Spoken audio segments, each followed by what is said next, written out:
This is your man, Ray Lewis, Hall of Famer. And listen, October 19th, PFL, championship fight, Francis. I'm just better. Renan, the PFL Battle of Giants. And listen to me, I am calling all giants. What does it mean? When two giants meet, what's the mentality? What are you giving up? What will you sacrifice? Better yet, does fear set in? Follow me as we talk to legends about their giants. The great Eddie George, my goodness, here we go again.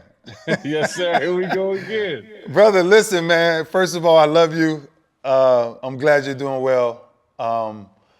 But there's a battle coming up, Eddie. There's a battle of giants coming up, October 19th. Francis and Renan. And give me your mindset, high school, college, when you were going into one of the greatest battles of your life.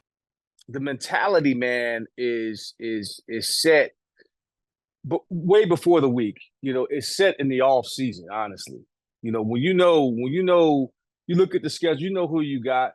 You know what I'm saying? You know who you got to see twice. You know the mindset that you have to have going into those type of games. There are games where you can, line up, play your game, do what you got to do. But then there's other games and other individuals that is going to test you in a way that's spiritual. You know what I'm saying? And you have to be spiritually prepared because you're going to be tested.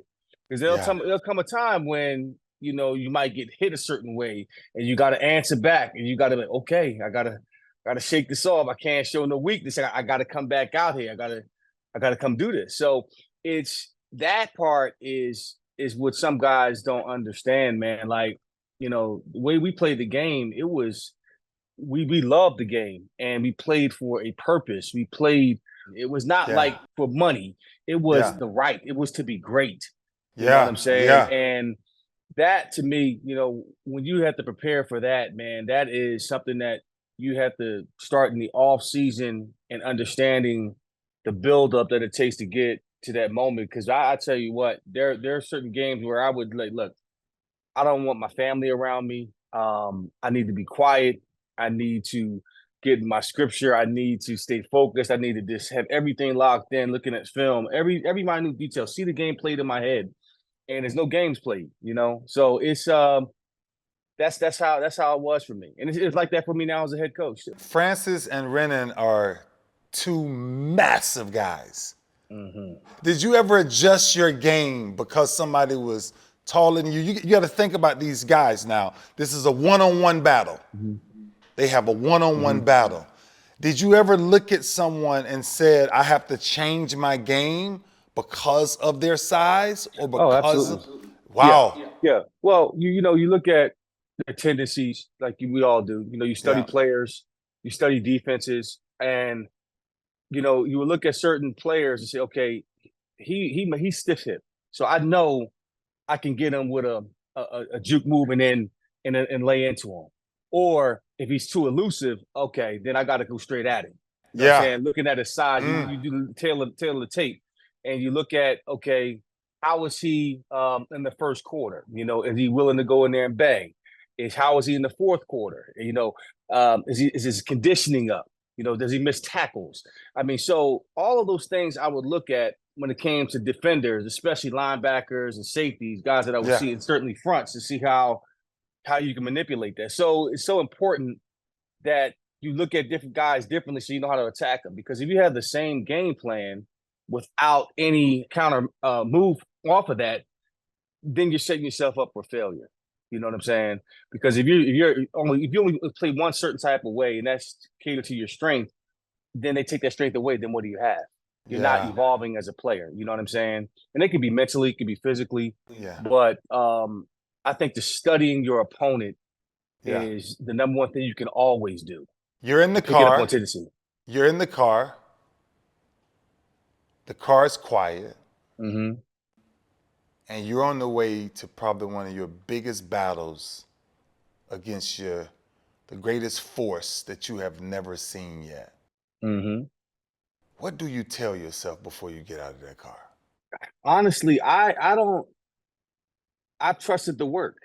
Mm. I trusted the preparation. So you saying both of them are just ready? You're ready. There's nothing They, else you can say. It's like, yeah. yeah, let's get it on. Let's go in the ring.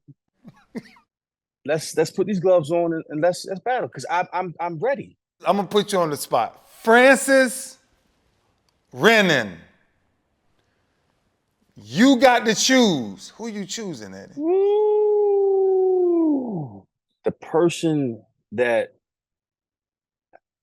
allows doubt to creep in for just a moment will be the one that's not going to be victorious. Wow. If it overtakes you, like if that glimpse just clicks in those moments, that's what I think. That's what I'm not going to give you the answer. I'm just going to say whoever gets that moment of doubt will be the loser, because again, their why is bigger than just the sport.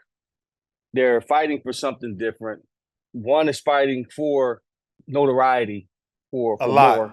A lot. Yeah. Another one is feeling the pain, like you talked about, of his child, and that's a whole another by round itself. by itself. By itself. So you're gonna see two gladiators go at it, man, and it's gonna be a hell of a fight. I can't wait to watch. Yeah, man. Look, give me this last thing. What's the greatest advice in a moment of you walking into battle that somebody actually shared with you? Like my father and I we had a great relationship, but we kind of didn't. He was in my life, but he always had a heavy influence over me. So toward the tail end of my career, when I needed him most, like I didn't know what was going to happen the next year. I was on the tail end of my contract with the Titans and all that. And he called me one night. He says, son, you've done all you can do in this game. And this is the playoff game we're playing. Actually, Baltimore. He says, you know what you got to do. He says, you know what you got to do. You know what you built. You know what this is about. This ain't about a game. It's about your legacy. You are absolutely phenomenal. And I think with this new transition of where we're going in all sports, like this one for me, I think it puts men back into that place of saying, stop crying to be given anything. Yeah. If you want it, take it. That's right. That's right. I think both of these men, we're going to see one heck of a clash. Yeah. Eddie George, the great Eddie George. Thank you, brother. I appreciate Hey, man, appreciate you, brother. Anytime, man.